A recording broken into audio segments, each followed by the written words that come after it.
রাতে বৃষ্টির পর দেশে অনেক এলাকাতেই আজ সকালে তুলনামূলক ঠান্ডা ও মেঘলা আবহাওয়া দেখা যাচ্ছে। তবে কিছু জেলায় আবারও বৃষ্টি ও বজ্রপাতের সম্ভাবনা রয়েছে। চলুন জেনে নেওয়া যাক জেলা ভিত্তিক আজকের আবহাওয়ার খবর। রংপুর, দিনাজপুর, নীলফামারী, ঠাকুরগাঁও ও পঞ্চগড় অঞ্চলে সকাল থেকে আকাশ মেঘলা থাকতে পারে। কোথাও কোথাও হালকা বৃষ্টি ও দমকা হওয়ার সম্ভাবনা রয়েছে।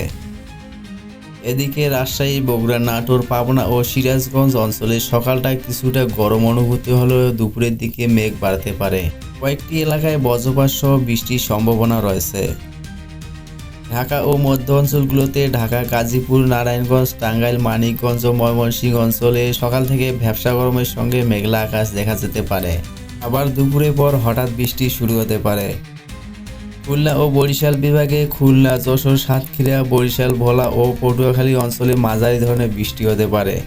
উপকূলীয় এলাকায় বাতাসের গতি কিছুটা বাড়তে পারে এবং নদী কিছুটা উত্তোলন থাকতে পারে।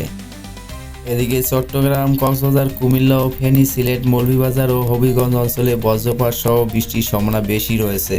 পাহাড়ি এলাকায় কোথাও কোথাও ভারী বৃষ্টি ও বর্ষণ হতে পারে। দেশের দক্ষিণ ও পশ্চিম অঞ্চলে গরম কিছুটা বেশি অনুভূত হতে পারে। তবে যেসব এলাকায় বৃষ্টি হবে সেখানে আবহাওয়া অস্বস্তিদায়ক থাকতে পারে।